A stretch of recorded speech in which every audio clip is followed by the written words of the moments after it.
Boa noite. Vamos nos assentar e iniciar o culto. Abram suas Bíblias comigo no livro do profeta Isaías, ou melhor, Ezequiel. Profeta Ezequiel.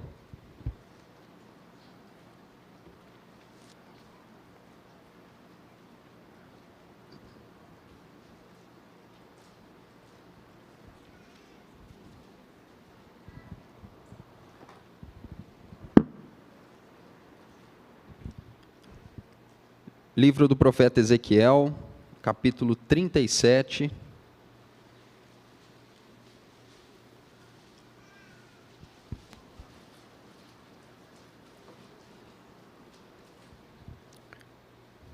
Vamos ler a partir do verso 1. Veio sobre mim a mão do Senhor. Ele me levou pelo Espírito do Senhor e me deixou no meio de um vale que estava cheio de ossos, e me fez andar ao redor deles. Eram muito numerosos na superfície do vale, e estavam sequíssimos. Então me perguntou: Filho do homem, acaso poderão reviver estes ossos? Respondi: Senhor Deus, tu sabes. Disse-me ele: Profetiza a esses ossos e dize-lhes: ossos secos, ouvi a palavra do Senhor. Assim diz o Senhor Deus a estes ossos: Eis que farei entrar o Espírito em vós, e vivereis. Até aí, vamos curvar nossa cabeça, vamos fazer uma oração. Pai Santo, nos colocamos em oração nessa noite, nesse domingo, onde a Tua igreja se reúne nesse local, Senhor, para cultuar o nome do Senhor, que é santo. Ó Deus, iniciamos esse culto, Deus, lendo um texto que relata, Senhor, que descreve um dos piores momentos do povo de Israel, um momento de apostasia, um momento de cativeiro, um momento de grande dificuldade daquele povo. E nós estamos aqui, Senhor, milênios depois, talvez da mesma sorte, porém espiritualmente, frios, indiferentes, fracos, desmotivados, incrédulos, Senhor. E na semelhança desse povo, carecendo do Espírito Santo, de um avivamento, de um despertamento, Senhor. Ó Deus, quiçá hoje, Senhor, acontecesse algo assim. A Tua igreja sempre foi dirigida, conduzida pelo Espírito Santo. Deus, a igreja se iniciou, Senhor, com a descida do Espírito Santo no dia de Pentecostes. E o Senhor disse aos Teus discípulos que até aquele dia eles não deveriam fazer absolutamente nada, esperando em Jerusalém até que do alto eles fossem revestidos do Espírito Santo. Assim mostrando, Senhor, que a Tua igreja ela necessita do Espírito para fazer o Teu reino avançar, para ser uma igreja santa, pura, distinta, piedosa, quebrantada, que faz o reino do Senhor avançar. Senhor, nos desperta também, Senhor, nos aviva também, nos fortalece, para que façamos o Seu reino avançar, para que venhamos a ser santo nessa sociedade corrompida, pervertida, Senhor. Por favor, nós oramos por isso, que o Senhor abençoe o culto dessa noite, e que ele seja para louvor do Teu nome. Em nome de Jesus oramos. Vamos nos colocar de pé e adorar o Senhor.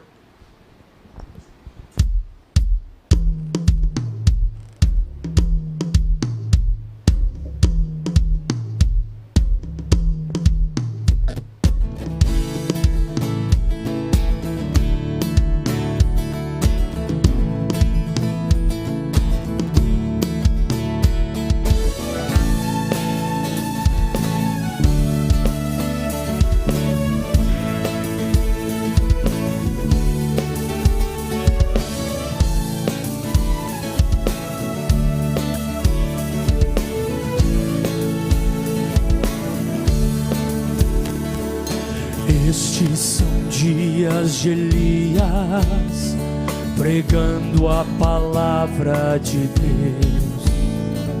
E estes são dias do servo Moisés, justiça reinando outra vez. São dias de tribulações, de trevas e perseguições. Nós somos a voz do deserto que clama: prepare o caminho do Senhor.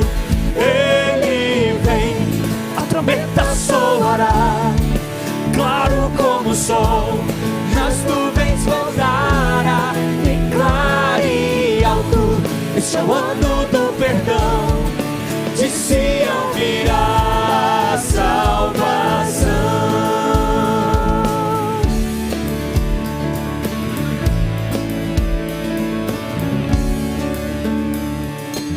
Estes são dias de Ezequiel, no vale dos ossos secos.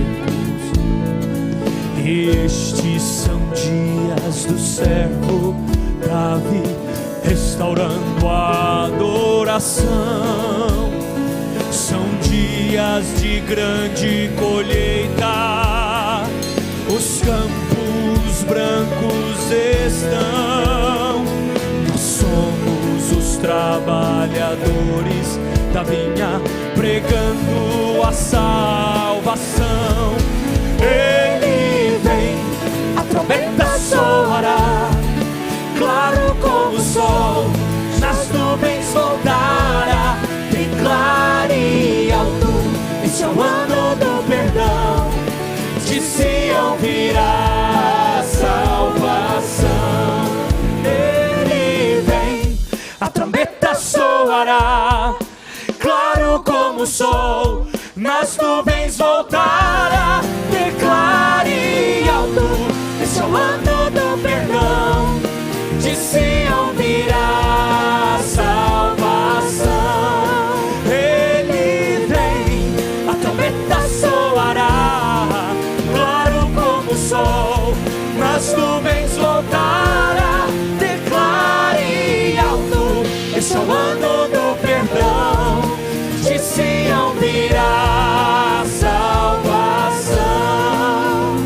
Que era, que é e que há de vir.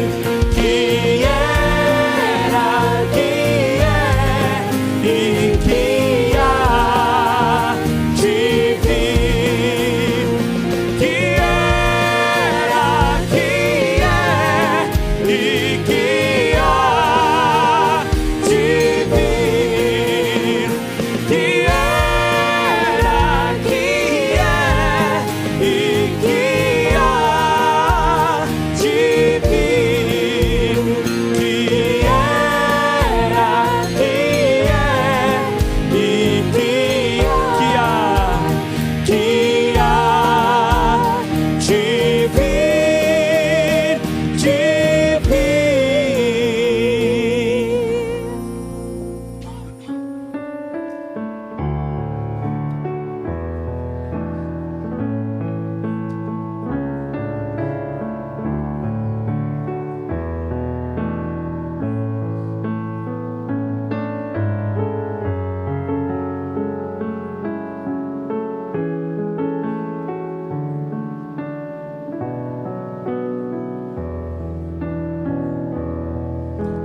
Graças pela cruz, Senhor. Graças por se dar por mim. Meus pecados carregou, vergonha e dor sofreu pra me alcançar. Graças pelo amor, Senhor, pelas marcas em suas mãos. Limpa-me de todo mal, me salva então. Quero ser pra sempre teu. Digno é o Senhor, Santo Salvador.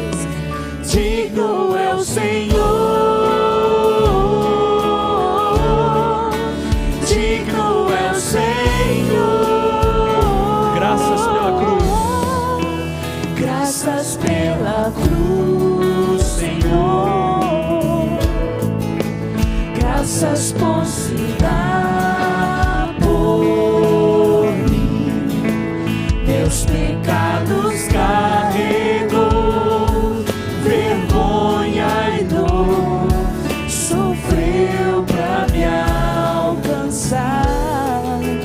Graças pelo amor, Senhor, pelas marcas em tuas mãos, limpa-me de todo mal, me salva então, quero ser pra sempre teu. Digno é o Senhor, Santo Salvador, pra sempre reinará no céu, o Rei dos Reis, Jesus. Quero erguer louvor, Cristo Redentor, o Rei do Universo numa cruz. Digno é o Senhor, digno é o Senhor.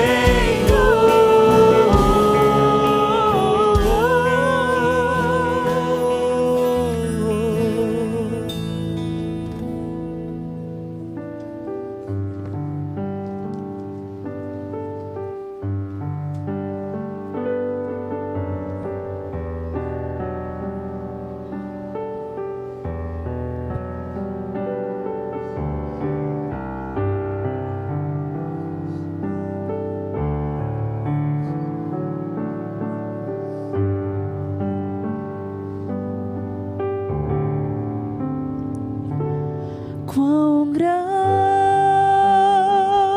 é o meu Deus, cantarei. Quão grande é o meu Deus, e todos hão de ver. Quão grande é o meu Deus. Com esplendor, com esplendor de um rei, em majestade e luz, faz a terra se alegrar, faz a terra se alegrar. Ele é a própria luz, e as trevas vão fugir, tremer com sua voz, tremer com sua voz. Quão grande é o meu Deus, cantarei. Quão grande é o meu Deus, e todos hão de ver. Quão grande é o meu Deus.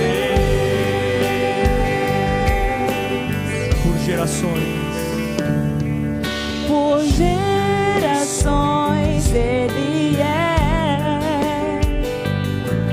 O tempo está em suas mãos, o começo e o fim, o começo e o fim. Três se formam em um: Filho, Espírito e Pai, Cordeiro e Leão, Cordeiro e Leão. Quão grande é o meu Deus, eu cantarei. Quão grande é o meu Deus, e todos hão de ver. Quão grande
Pode tomar o seu assento.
Glória a Deus, Deus seja louvado.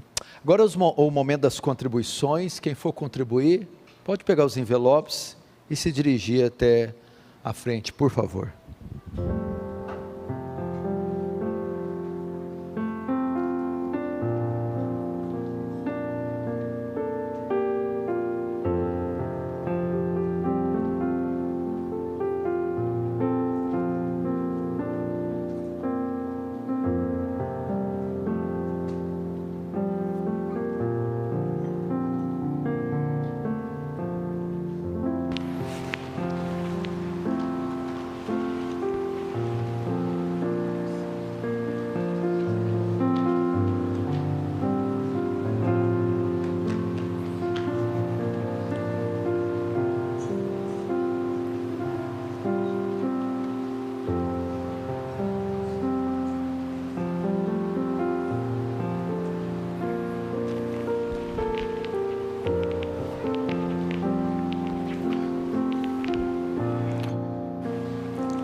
Abram todos comigo as suas Bíblias no livro de Apocalipse.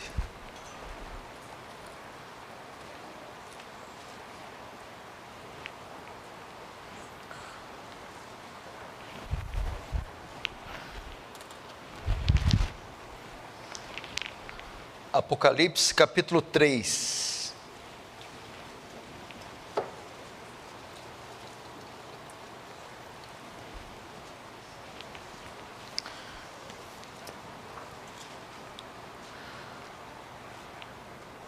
Apocalipse capítulo 3, vamos fazer a leitura do verso 1.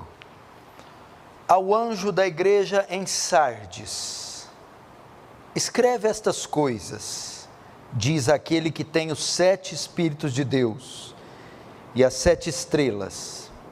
Conheça as tuas obras, que tens nome de que vives, porém está morto.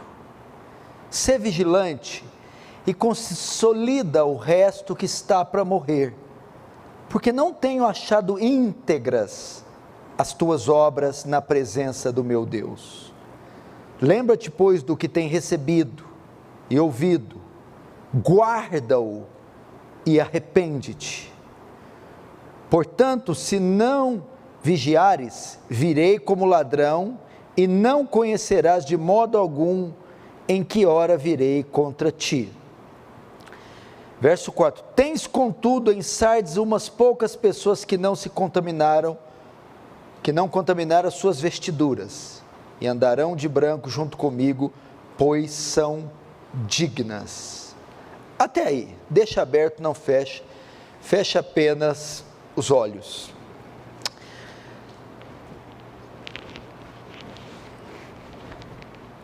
Pai Santo, diante do Senhor nos colocamos mais essa noite, carentes da sua misericórdia, carentes da sua graça,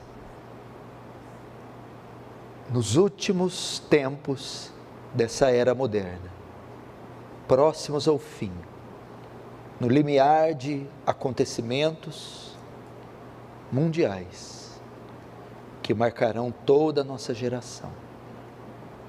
Mas eu peço, dos altos céus que estás, do trono de glória, volta teus olhos para essa cidade, para esse local, estende as tuas mãos, Senhor, assiste-nos das nossas fraquezas, consola-nos, socorre-nos, exorta-nos, disciplina-nos, fala conosco hoje, com o poder da sua palavra, traz iluminação ao texto e graça abundante, gloriosa sobre todo esse local, de forma que teu reino avance, que recebas glória para si e nos conforme a imagem do seu Filho.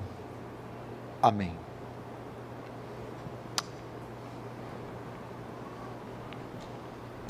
O ano era 2001. Hollywood lançou um filme cuja atriz principal, o protagonista principal era Nicole Kidman. O pano de fundo do filme se dá na Segunda Guerra Mundial. Ela é uma mulher casada com um soldado que foi para a guerra. Ela vive em uma mansão com 2 filhos. E a trama toda do filme se passa nesta casa. Uma mulher casada com um soldado que vai para a guerra, com 2 filhos, que espera a volta do seu marido. E o curioso é que os filhos dela têm uma doença muito rara, muito estranha. Eles não podem ver a luz, eles não suportam a luz. Então eles não saem para fora de casa, a casa toda é fechada com cortinas nos quartos e tudo é muito escuro. E ninguém visita aquela mulher, ninguém visita aquele lar, e alguns funcionários vão trabalhar ali para ela e não ficam também. O filme passa todo, se desenrola 2 horas de filme nesse estado, até que a mulher, desesperada por aquela situação, dos filhos com aquela doença, do marido que não volta, que não recebe visitas, resolve pegar a arma do marido e atirar nos filhos e nela própria para se matarem. E ela percebe que quando ela pega a arma e atira nos filhos e nela, eles não morrem. E ela acha estranho aquilo. Até que um dos funcionários, que está ali trabalhando, um ambiente bem sombrio, chega diante dela: minha senhora, vem cá. Sabe por que o seu marido nunca volta? Sabe por que seus filhos são doentes? E por que essa casa é desse jeito? Sabe por que você tentou atirar neles e não morreu? Não. Porque vocês estão mortos e não sabem disso. Ela é relutante a acreditar. Não. Sim, vocês estão. Nós também estamos mortos. Você quer ver? Vem comigo até o cemitério. E essa funcionária leva ela até o cemitério e vê um túmulo e uma lápide escrito o seu nome. Então ela olha: é verdade. O filme todo se passa com pessoas que estão mortas, mas não sabem disso.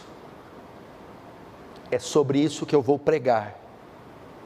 Muitos crentes, irmãos, pensam que estão vivos, mas há muito tempo já estão mortos espiritualmente. Vivem apenas uma vida de fachada. A estética cristã é perfeita. O exterior, a vestimenta, o vocabulário, a prática religiosa, as obras, até o ministério, ele o faz perfeitamente, mas o interior está oco, morto, seco, vazio. E o extraordinário é que a maioria não sabe. Como Nicole Kidman e os meninos que fazem o enredo do filme estavam mortos, mas não sabiam. Era mera religiosidade. Eu abri um parênteses na série sobre família, porque eu encerrei uma sessão, o dever dos filhos, para tratar disso, da nossa condição espiritual que excede qualquer outra condição. Você que entrou aqui, ninguém aqui tem uma necessidade maior na vida do que a necessidade espiritual. Nada suplanta, é superior, maior do que a nossa necessidade e condição espiritual. Jesus aqui está enviando mensagens para 7 igrejas da Ásia: Esmirna, Tiatira, Sardes, Éfeso, Pérgamo, Filadélfia, Laodiceia.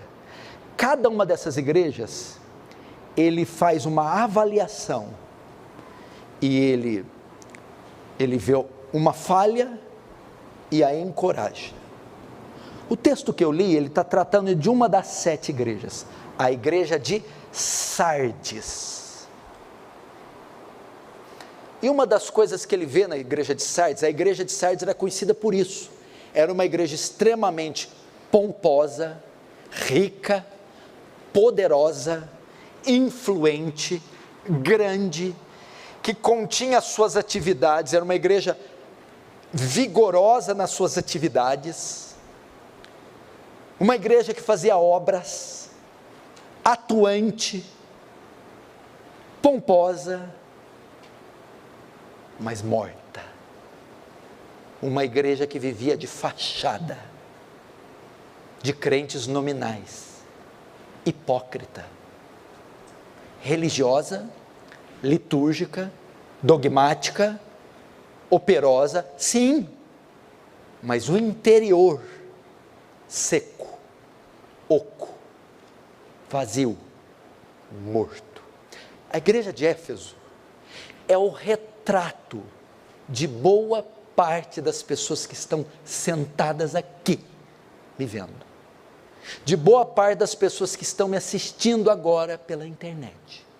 de boa parte de muitos oficiais, por fora, suas atividades, elas convencem, elas impressionam a homens. Diante da sociedade, dos homens, está tudo de acordo, mas diante dos olhos daquele que sonda o coração, estão mortos, reprovados. E o mais assustador é que tem nomes de que vive, pensa que vive, que está tudo bem, mas está morto. E a maior evidência da morte é que ele não consegue fazer uma avaliação de si próprio. É o caso de Sansão. Não sabia Sansão que o espírito havia se retirado dele. Sansão morreu espiritualmente. Extinguiu o espírito. O espírito saiu, estava morto. Mas a Bíblia diz que Sansão não sabia, não percebera, não via. Nós estamos falando de um juiz, de um nazireu. Sansão cumpriu o voto de nazireado.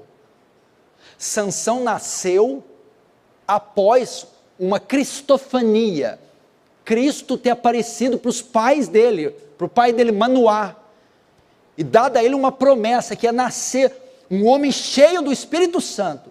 E se Sansão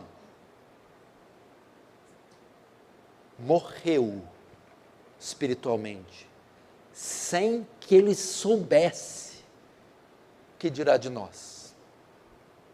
Esse é um alerta para você, que tem vivido uma vida de fachada, e há muito tempo, o seu altar se encontra em ruínas. Há muito tempo deixou o lugar secreto de oração. Há muito tempo deixou a leitura diária, devocional da Bíblia. Há muito tempo deixou de guardar os olhos, a mente do pecado. Há muito tempo tem acumulado ídolos no coração. Tem vivido uma vida apóstata.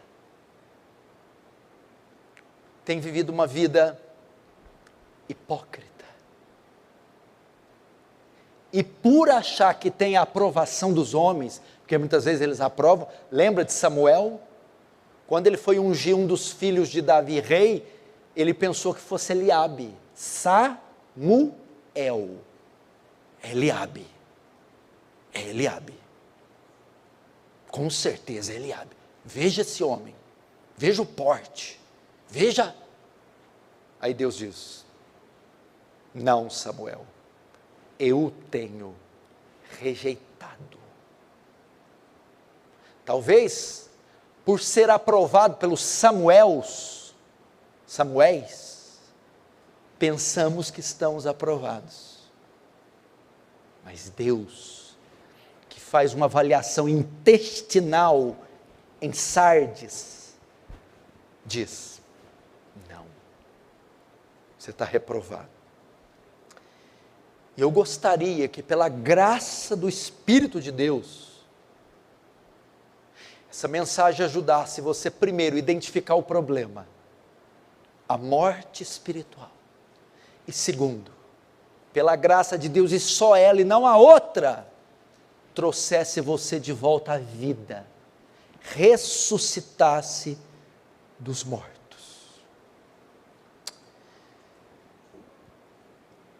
O verso 1 diz assim: ao anjo da igreja em Sardes escreve.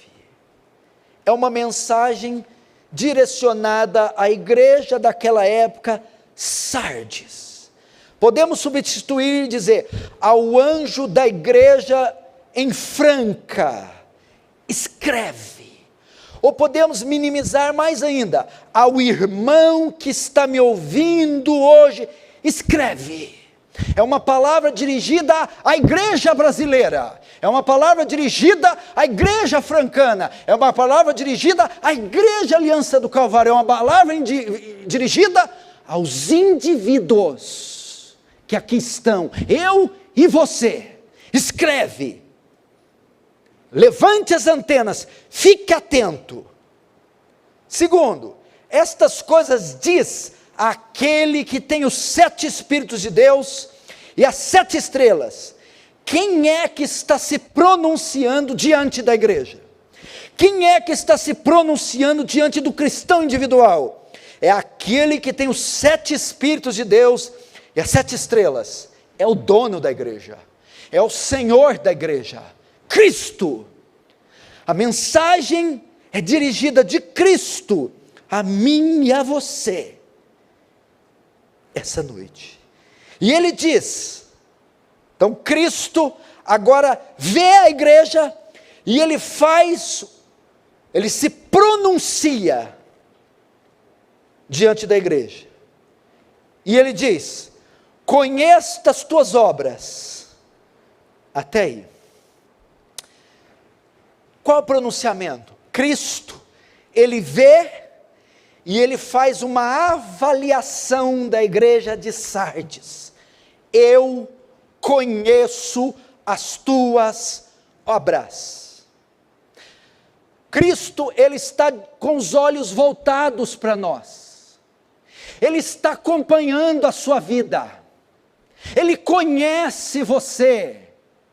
Ele vê você. Ele caminha você. Ele acompanha você. E ele não só vê você, acompanha você, mas ele sonda o seu interior. Ele sabe o que você pensa, onde os seus olhos estão postos, o que você carrega no seu coração. Ele sabe quais são seus anseios, sabe quais são seus desejos, conhece os seus pecados, conhece o seu coração, conhece a sua vida. Ele vê você.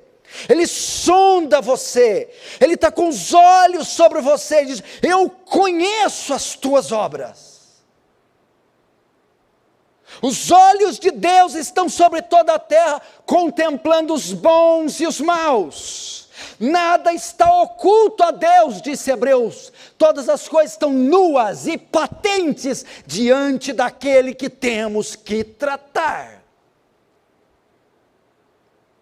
O salmista Davi, no 139, diz, para onde fugirei da tua presença? Aonde me ausentarei do teu espírito? Se faça minha cama no Sheol, tu estás. Se subo as asas da alva, lá tu estás. Se eu me escondo no mais profundo abismo, até ali tua mão me achará. Os olhos de Deus estão como 2 chamas de fogo, contemplando eu e você. E ele não só vê, ele vê e ele faz uma avaliação. Conheço as tuas obras, que tens nome de que vives, e está morto. Ele vê, sonda e faz uma avaliação. Veja só, nós estamos o tempo todo sob o escrutínio do Senhor. Ele está avaliando. Quando o rei Belsazar, herdeiro de Nabucodonosor, toma o poder da Babilônia, e ele vai dar uma festa para 1000 dos mais próximos, se embebeda em um banquete, e pega os utensílios do templo que Nabucodonosor, seu pai, tinha saqueado em Jerusalém, e começa a usar os utensílios do templo para usar na festa, para se embebedar. Então ele tem uma visão de uma mão na parede, Mené, Mené, Tekel, Uparzim. O que é isso? Mené, Mené, pesado foste na balança, achado em falta foste, dividido será o seu reino entre os medos e os persas. O que é isso? O Senhor pesa nossas vidas na balança. Nós estamos constantemente passando por uma avaliação, um julgamento. Nossas obras não estão alheias ao julgamento do Senhor. Nossas palavras não são lançadas no limbo, no esquecimento. Nossos atos não foram apagados com uma borracha. Eles estão todos sendo examinados e julgados por Deus, conheço as tuas obras e sei que és. Ele faz uma avaliação e passa nossas obras para um julgamento. Não se esqueça disso, o que você fez ontem, seus atos, ações, palavras, pensamentos, todos passam por um exame, uma avaliação, um julgamento. E agora, ele fez isso com Éfeso, ele vai dar o diagnóstico. Conheça as tuas obras, agora o diagnóstico. Tens nome de que vives, entretanto, estás morto. Qual que é o julgamento? Éfeso, você é uma igreja que vive de reputação, tem nomes, aparência, método, estética, de cristão, de vivo, de piedoso, de atuante, de vigoroso, mas você está morto. Era uma igreja que vivia só de aparência, era uma igreja que impressionava a sociedade, a religião, os religiosos, mas diante de Deus estava reprovada.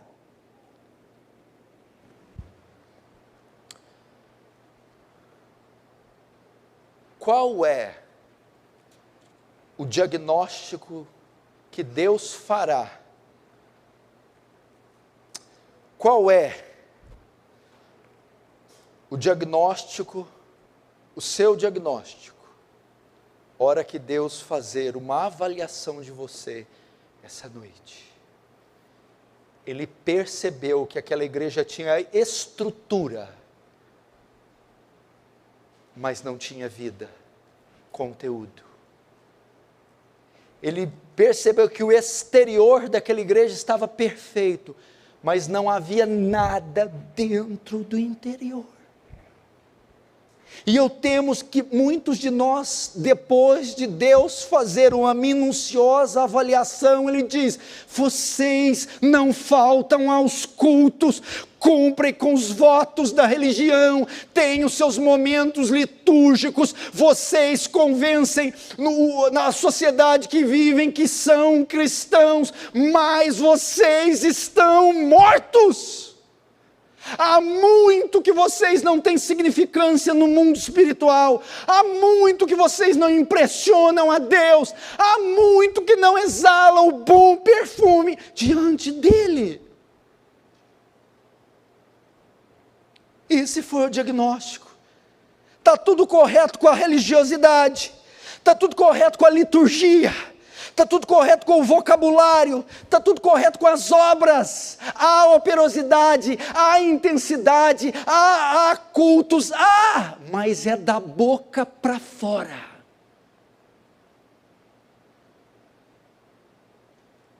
Bem profetizou Isaías ao vosso respeito: esse povo me honra com os lábios, mas o seu coração está longe de mim. Em vão me adoram, e os seus mandamentos consistem em mandamentos de homens. Está igual Ezequiel. E o Deus me fez em espírito passar por um vale, e esse vale tinha muito numerosos ossos, estavam secos, sequíssimos. Filho do homem, estes ossos são a casa de Israel.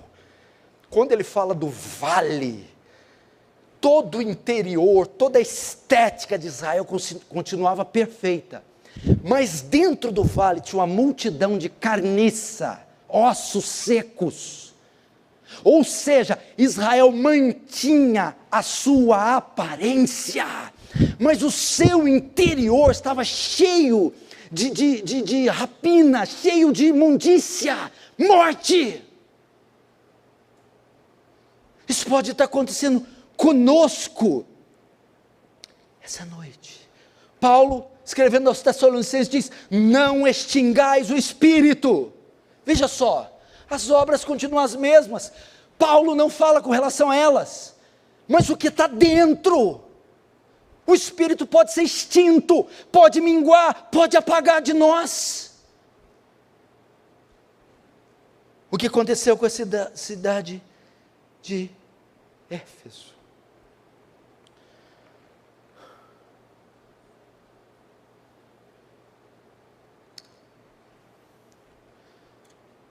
Irmãos, faça uma avaliação da sua vida. Não está assim? Pastor, eu estou aos trancos e barrancos. Meu corpo está aqui, mas minha mente está longe daqui. Eu não professo a fé cristã fora da igreja. Pastor, a minha mente é consumida nos dias da semana com tantas coisas que não é o reino.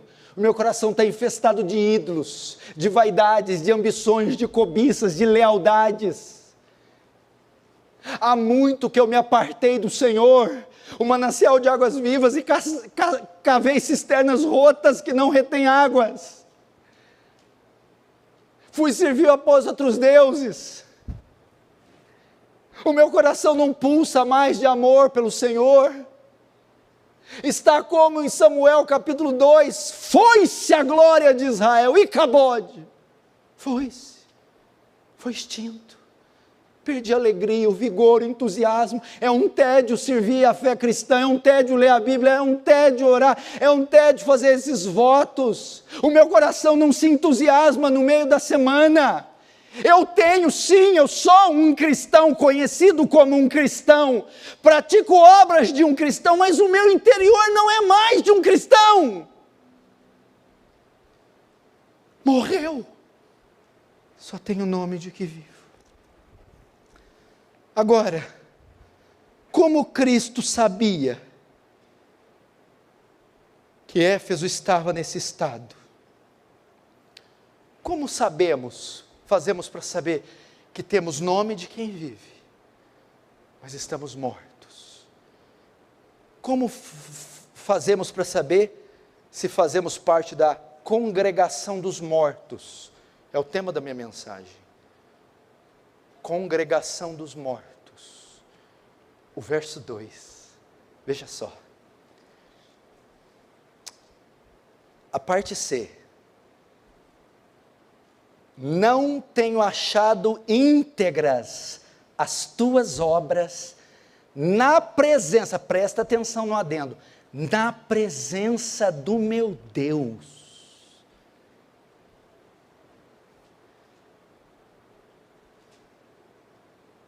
Como que Jesus chegou nesse diagnóstico, nessa sentença de Éfeso? Tinha nome de que vive, mas estava morto. Não tenho achado as suas obras íntegras, perfeitas é a ideia. As obras deles não eram íntegras, a ideia não eram perfeitas, mas que obras, se estava tudo funcionando bem. Veja só, não tenho achado íntegras as tuas obras na presença de Deus. Na presença da sociedade, da igreja, do marido, da mulher, estava tudo correto. Mas estas obras, diante de Deus, não foram achadas íntegras, não era um culto legítimo, não eram orações legítimas, não era um arrependimento sincero, não era uma devoção vinda do interior. Deus reprovou terminantemente o culto de Éfeso, de Sardes. Não tenho achado as suas obras íntegras. Essa palavra íntegra, a ideia é obras perfeitas. Mas eu não estou entendendo, como a gente vai dar algo perfeito para Deus? Veja só, a ideia aqui é do sacrifício levítico.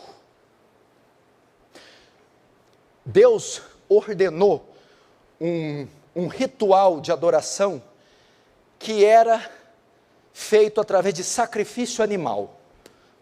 Pegava uma ovelha, um cordeiro, um touro, matava e oferecia. Entretanto, o sacrifício tinha que ser perfeito. A escolha do animal, o animal oferecido a Deus, não podia ter sarna, não podia ter fratura, não podia ser cego, não podia ser coxo. É o que está em Malaquias, veja só. Quando trazeis animal cego para sacrificardes, não é isso mal? Quando trazei o coxo ou o enfermo, não é isso mal? Deus exigia que o sacrifício oferecido a eles fosse de um animal perfeito, sem uma ruga, sem mancha. Porque Deus reprovou o culto de Sardes? Porque estava oferecendo algo coxo para Deus, sarnento, manco, um sacrifício desprezível. Muitas vezes nós oferecemos algo coxo para Deus. O que é isso, pastor? É uma adoração, é um serviço que não é feito de todo o coração. Fazemos com desprezo, com tédio, com dificuldade, murmurando. E esse é o sacrifício de qualquer jeito, sem zelo, sem temor, sem cuidado. É um culto sem zelo, é uma oração sem zelo, é um devocional sem zelo, sem temor, sem cuidado, sem respeito, sem reverência. O nosso Deus é digno da mais alta reverência, do mais alto cuidado, do mais alto zelo. Nadab e Abiú, quando for oferecer sacrifício, o incensário, Deus os matou, fulminou, porque ele não é digno menos do que do melhor. Foi por isso que eles estavam mortos. Eles não deixaram de oferecer sacrifício, de cultuar. Os rituais não foram abandonados, mas eram sacrifícios coxos, desprezíveis, abomináveis diante deles.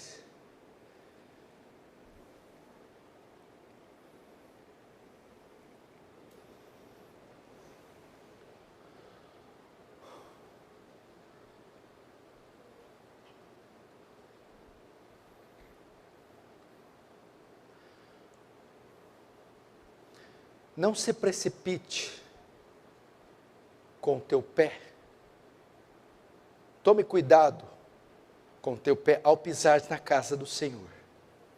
E não precipite a sua boca em pronunciar a palavra diante dele. Porque Deus está no céu e tu está na terra. Portanto, sejam poucas as tuas palavras. O que isso fala? Está falando do culto. Cuidado quando entrares na igreja, quando oferecerdes cultos a Deus. Não tenho achado as suas obras íntegras diante de Deus. As minhas obras são íntegras diante de qualquer um. É fácil ser operoso, virtuoso, impressionar a gente. É fácil não faltar de nada, fazer tudo bonitinho. Isso dá nome de quem está vivo. Mas é um culto hipócrita. É um culto falso. É um culto de um cadáver, de um homem morto, de uma mulher morta, que tem oferecido na mesa de Deus. Olha o que ele fala sobre a mesa, meu Deus, vós dizei em que desprezamos nós o teu nome? E ele responde, ofereceis sobre o meu altar pão imundo, e ainda perguntais em que havemos profanado. É pão imundo, é pão imundo, gente. O nosso Deus não merece esse pão imundo. Pessoas que se dirigem a Deus com as mãos cheias de iniquidade. Não faça isso. É pão imundo. O que você faz a semana inteira, onde o seu coração está pegado à sua mente, os ídolos, suas afeições, seus anelos, seus anseios. E aí oferece para Deus o pão, o coxo. Deus está falando assim, ó, só pensa que está vivo. Há muito foi decretado o óbito. Foi assim que Jesus chegou nessa conclusão. Segunda coisa. Primeiro, as obras. Segundo, a impureza. Verso 4. Tens contudo em Sardes umas poucas pessoas que não contaminaram suas vestiduras. Até aí. Vestiduras. Guarda essa mensagem. Essa palavra.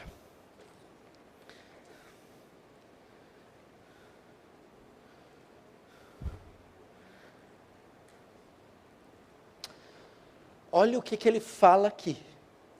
Naquela igreja toda, tinha pouquíssimas pessoas que não mancharam as suas vestes. Significa a maior parte da igreja estava com as vestes sujas, impuras.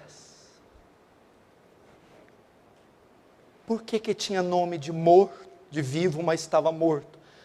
Porque estava vivendo uma vida cristã, servindo a Deus, vivendo todas as atividades do reino, cheio de impureza, manchados, sujos. Era uma igreja imunda, era uma igreja imoral, era uma igreja mundana, que ao invés que se envolveu com o mundo, que se envolveu com o pecado, que se envolveu com imoralidade.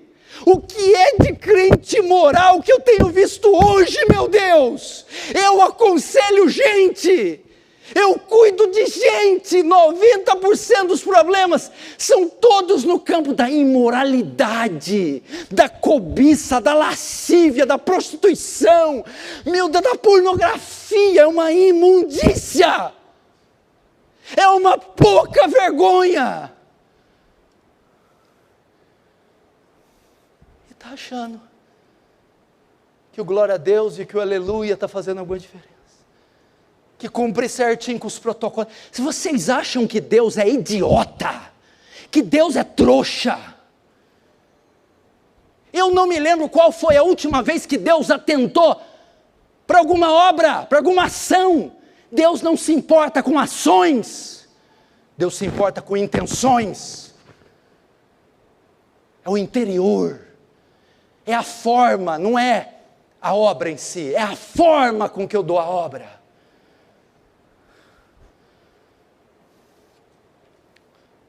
Segunda razão de Deus ter achado eles mortos, mancha.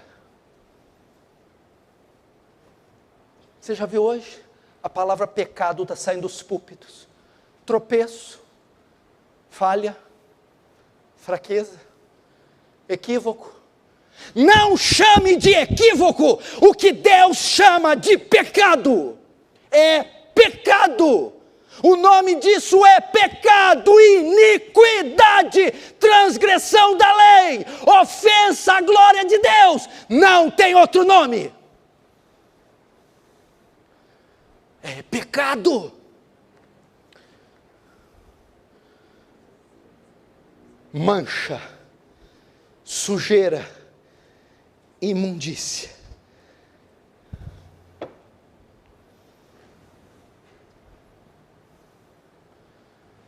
Qual a última vez que você chorou por um pecado desse? Nós estamos fazendo concessão a pecados. Nós estamos sendo coniventes com o pecado. Nós estamos dialogando demais com o mundo. Nós nos tornamos sensuais demais. Mancha. Eu nasci numa época que crente era santo, que santidade era coisa séria dentro da igreja, que crente se apartava do mal, da imundícia, da impureza. Você quer procurar impureza hoje, imundícia hoje, escândalo hoje? Vai na igreja evangélica, que é lá que você vai achar. Por que está morto? Porque as obras não são mais íntegras. Porque não serve a Deus mais de todo o coração. Por que está morto? Porque a impureza na nossa vida, a impureza na sua vida, mancha. Poucos não contaminaram as suas vestiduras. Olha a palavra contaminar, não é forte? Manchar, infeccionar, contaminar. O crente não pode se contaminar. O apóstolo Paulo fala e diz assim: não vos prendei um jugo desigual com os infiéis, pois que comunhão há entre luz e trevas, que consenso há entre o templo de Deus e os ídolos, Cristo e Belial. Portanto, saí do meio deles, diz o Senhor, e não toquei em nada impuro.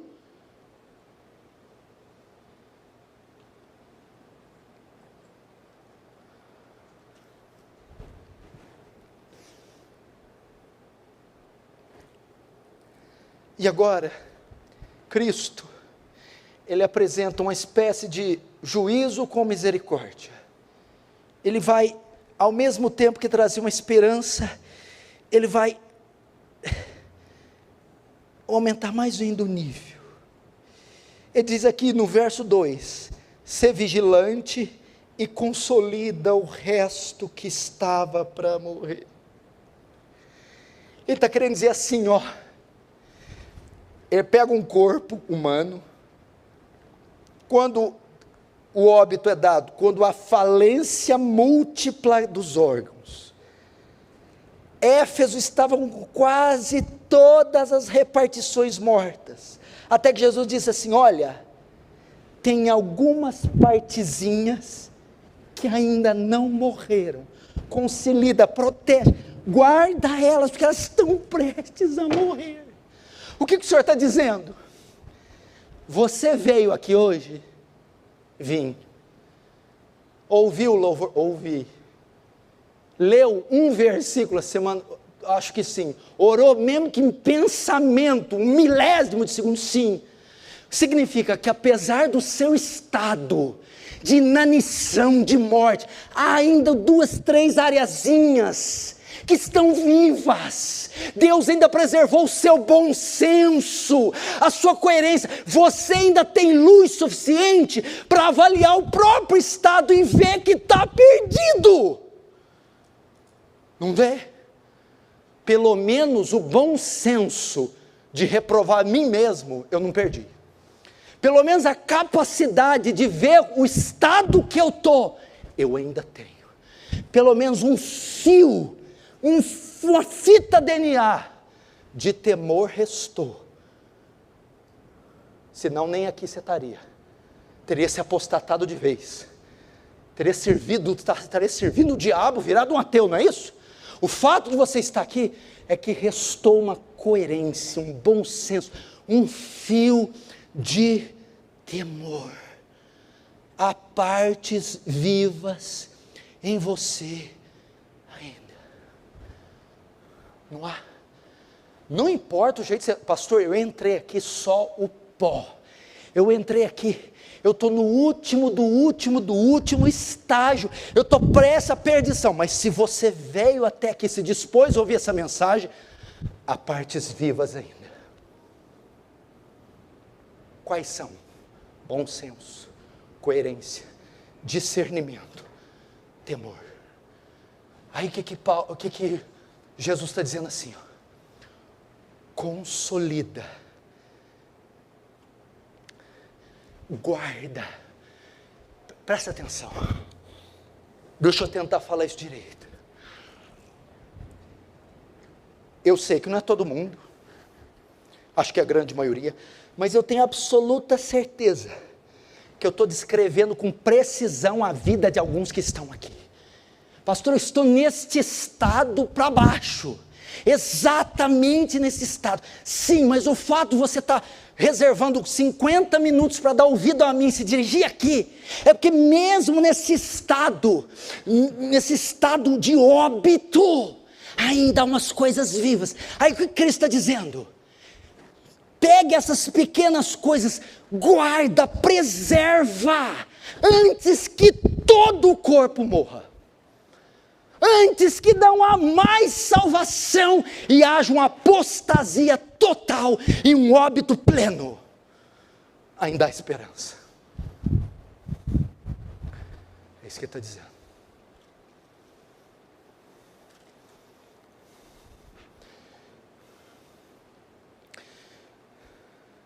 Ser vigilante, o que ele fala?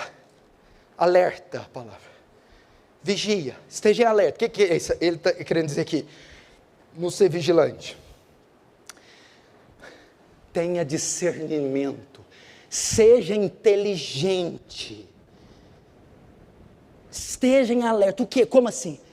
Perceba que não está totalmente perdido. Perceba que há um fio, ainda que microscópico, de esperança. Há uma chama, ainda quase invisível, ainda ali pegando. Há um bom senso que foi mantido, há uma coisinha que foi mantida. E que o Senhor está dizendo, guarda ela. Ela é a esperança, guarda ela. Conserva. Por quê? Porque o texto diz assim, ó. Consolida o resto que estava para morrer. O que ele está falando? De uma ação decrescente. Eu não estou falando que a morte parou. A falência dos órgãos está se dando. 1, 2, até ter múltipla. Enquanto a morte segue, mas não matou tudo, barra ela. Que ela não vai ficar parada deixando os outros pontos vivos, não. Ela vai até matar o resto. Ela vai até colocar no chão o resto. Mas enquanto ela não alcançou determinada área, enquanto ela não dominou ainda o seu bom senso, coloca freios nela. É a ideia, porque ela está vindo. Ela não vai parar até ver o cadáver.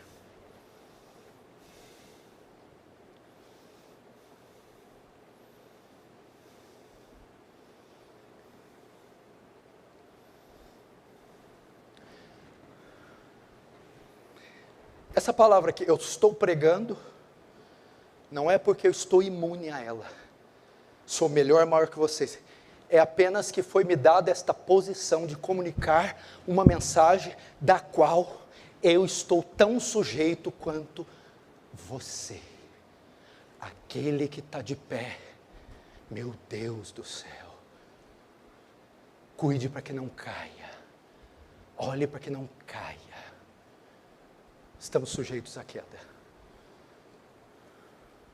Estamos sujeitos. É uma palavra de advertência. Não é uma palavra, meu Deus, é uma palavra para ser posta em prática imediatamente.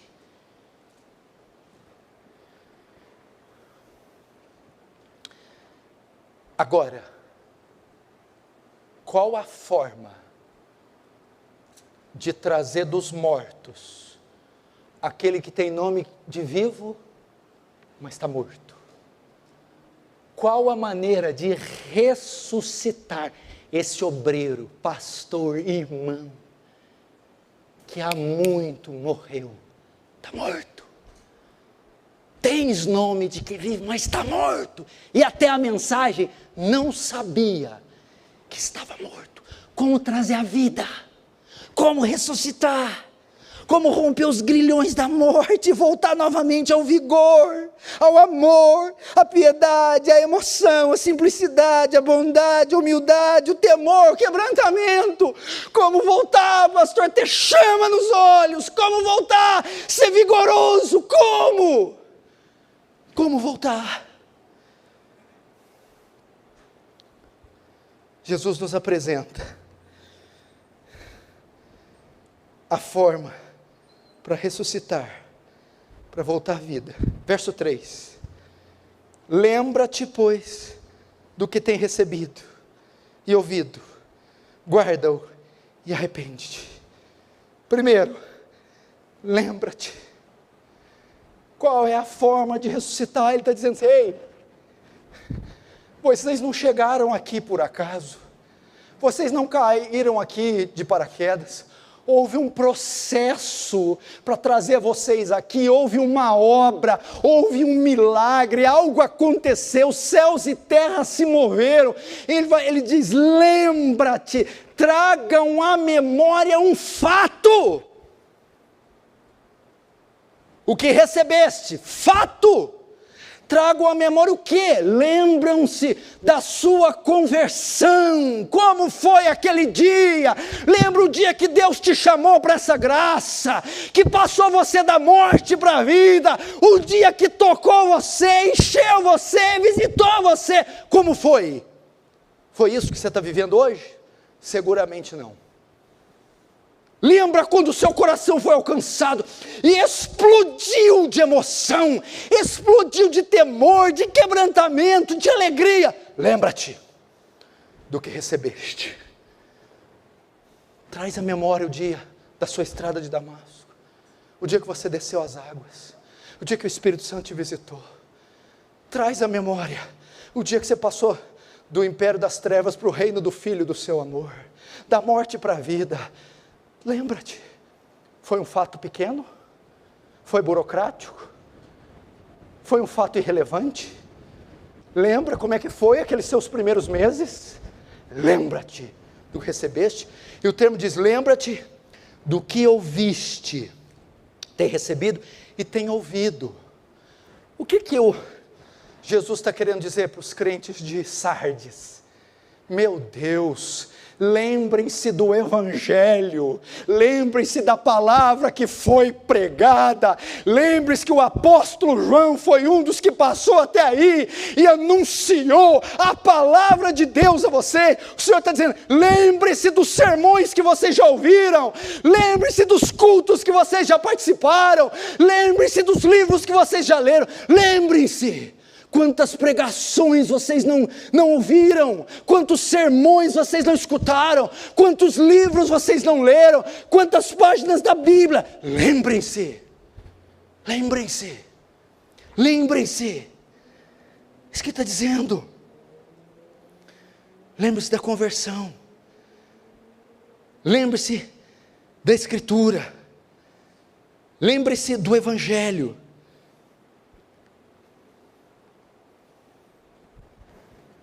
Lembre-se da doutrina. A ideia é assim. Sardes, vocês não estão andando de acordo com aquilo que vocês receberam. Lembram do que vocês receberam? Sim. Lembra do que vocês ouviram? Sim. Lembra dos sermões que foi pregado para vocês? Sim. Vocês não estão andando conforme o que vocês receberam, nem conforme vocês ouviram.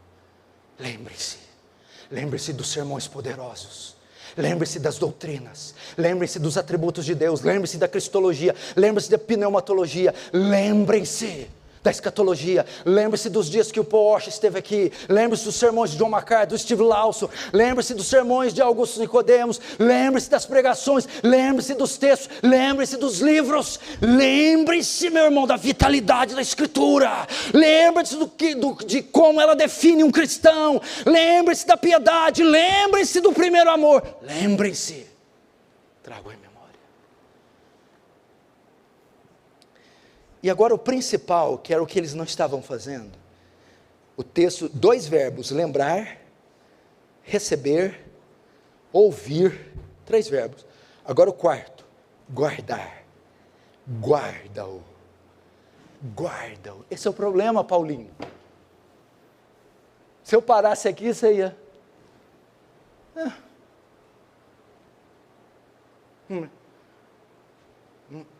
Mas quem falou que eu não estou fazendo isso? Aí João fala, até aqui vocês estavam, tem nomes de que vive, até aí dá para falar que vive, agora eu vou mostrar aonde está a morte, tem nome que vive, mas está morto, guarda. Éfeso não estava guardando os preceitos, os estatutos, as leis, os mandamentos, as doutrinas. O que é guardar? Lembra do que vocês ouviram e observa, pratica o que vocês estão ouvindo. É pegar essas doutrinas, é pegar os textos, os mandamentos e aplicá-los no seu viver diário. É isso que está faltando em nós. Todo mundo sabe que não pode olhar com a mulher por intenção impura. Entretanto, na primeira oportunidade olham. Todo mundo sabe que não pode dizer falso testemunho, mas uma infinidade de mentiras tem sido cometidas por telefone e por toda sorte de coisas. Todo mundo sabe que tem que contribuir, mas há quanto tempo as pessoas não contribuem? Todo mundo sabe como tem que tratar o cônjuge, todo mundo sabe como tem que tratar o pai, todo mundo sabe como tem que se portar na sociedade, mas falta pegar essas doutrinas e transformá-las em atitudes práticas. Afinal de contas, você pode doutrinar um morto o quanto quiser, ele não responde à doutrina, ele não pratica a doutrina, ele está morto. Essa é a questão. Pratica, pratica, pratica.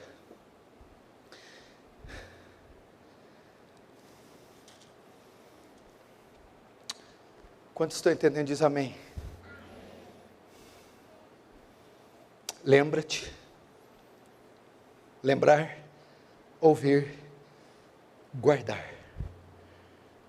Não, lembrar, receber, ouvir, guardar.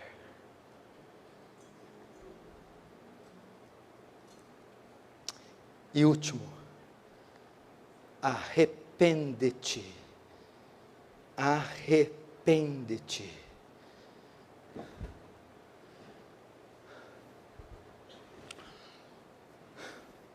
Sabe como nós definimos a estatura de um cristão?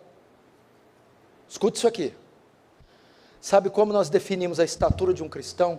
O temor que ele tem a Deus é como ele lida com o pecado. O pecado é o termômetro dele. Se você se lembrar do rei, o rei Acabe, tinha um homem de Deus no reino dele, um profeta chamado Micaías, que quando se comparecia diante dele, para profetizar, profetizava o pecado de Acabe e do reino do norte, Israel. Acabe, quando ouvia o pronunciamento de Micaías, com fúria insana, ordenava que ele fosse preso, porque ele acabou de expor o pecado dele. Davi, um assassino e um adúltero de marca maior. Davi cometeu um adultério, um assassino. Quando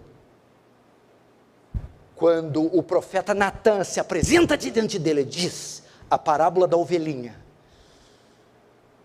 digno de morte é o homem que faz isso, e deve restituir 4 vezes pela ovelhinha. Tu é esse homem, Davi. Assim diz o Senhor, eu te ungi rei sobre Israel. E ele vai falando, mas porque tu desobedeceste ao Senhor e fizeste uma coisa abominável dessa, a espada jamais se apartará da sua casa.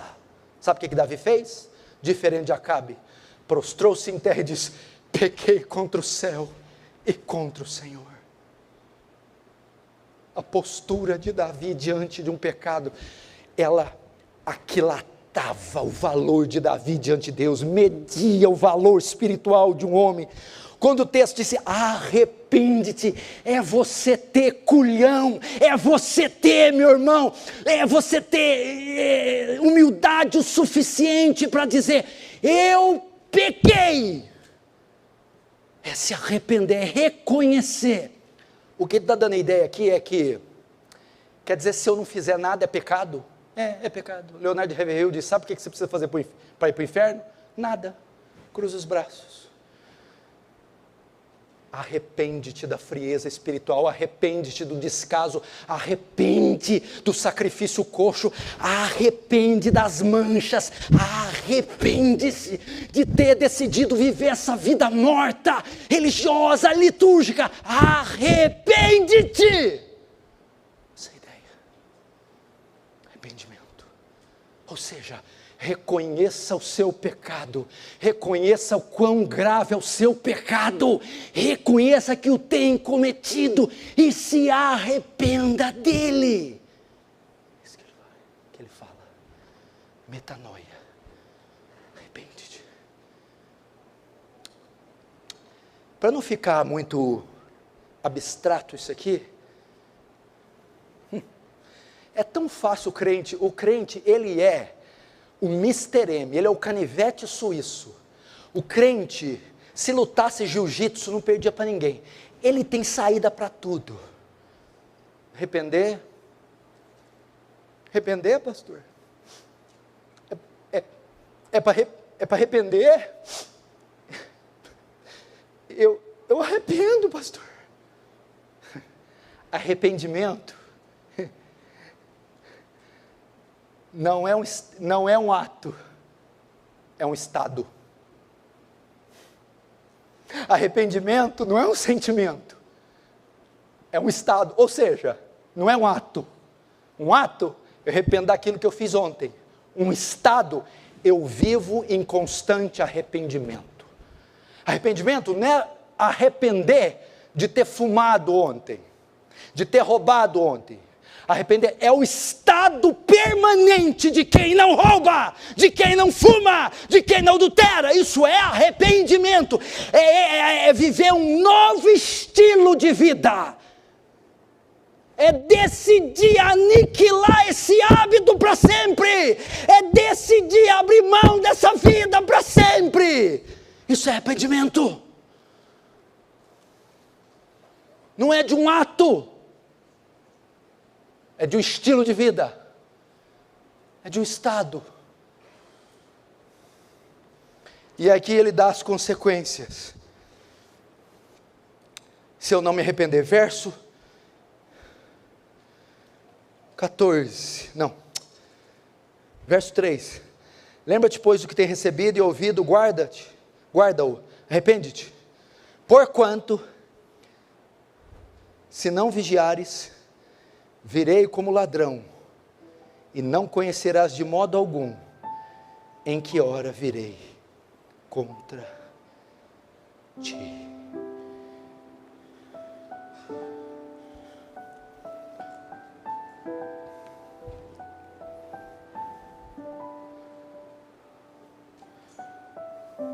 O que quer dizer esse texto? Como ele termina? Arrepende-te, porque se não se arrepender, eu virei como ladrão, e não saberás a hora da minha vinda. Aqui não está falando da vinda escatológica, a volta. Se não se arrepender, o juízo é inevitável. Ou seja, o restinho que está para morrer, vai morrer. Será punido com juízo. Quem está em pecado, recebe uma advertência do Senhor, um ato de misericórdia, e não o aceita, e não o recebe. Se não se arrependeres, não conhecerá o tempo da minha vinda, não saberás quando eu virei, e virei. Para quê? Juízo. Punição com juízo. E eu acredito aqui, não está no texto, que o juízo é a morte do restinho que está vivo, a morte total, a apostasia plena. Aí acabou. Game over. Irmãos, vamos atender essa exortação do Senhor para nós. Vamos a partir de hoje abrir mão da fachada, da aparência. Vamos reconhecer, vamos abrir os corredores do nosso interior, as gavetas íntimas. Vamos mostrar do que somos feitos. E vamos nos arrepender das nossas obras que não são íntegras, das manchas, da hipocrisia, do farisaísmo, da religiosidade. E pedir, ressuscita esse morto. O que Ezequiel, quando viu, ficou estarrecido. Quando viu aquele campo cheio de osso, e muitos ossos secos, não, sequíssimos. Deus vem a ele, pode esses ossos reviver? Ezequiel, tu sabes, isso não está em mim. Quem pode trazer a vida de volta a isso aqui? Quando Ezequiel fala, tu sabes, só o Senhor pode erguer de novo esses ossos. Só o Senhor, meu Deus. Não há nada nessa terra, não há nada, irmãos, que possa mudar o nosso estado se não for Deus. Nós temos que orar o quê? Não adianta só o sermão do pastor, não adianta pegar eu pelos cabelos. Se o Espírito de Deus não operar isso, será mais um sermão vazio, será mais um culto ineficaz. A nossa esperança é que Deus, o próprio Deus nos visite, o próprio Deus opere em nós uma obra sobrenatural. Se você crê nisso, feche os olhos, curva a cabeça.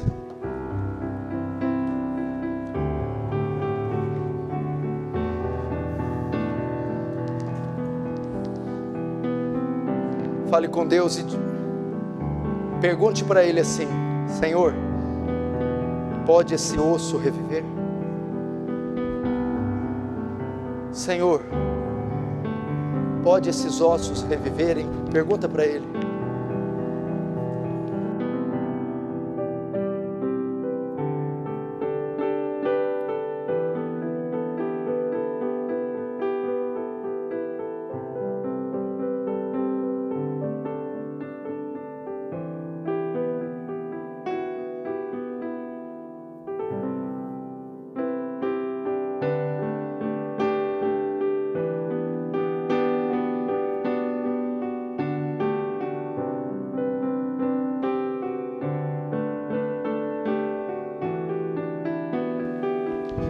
Você pode orar mais ou menos no nível que foi pregado.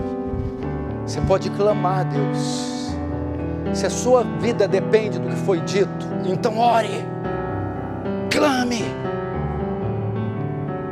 pense naquelas palavras, consolida o que está prestes a morrer. Há algumas coisas boas ainda, há áreas que estão vivas ainda, há um certo temor, proteja-os. Proteja-os, erga-te, ore, invoque o nome de Deus, invoque o Espírito de Deus.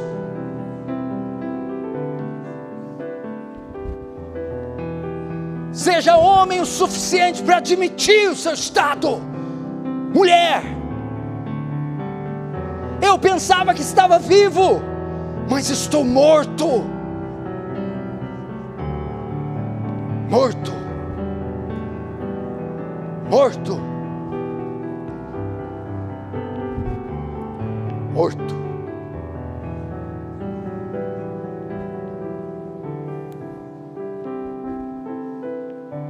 Ore com as suas entranhas, ore.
Vamos ficar de pé.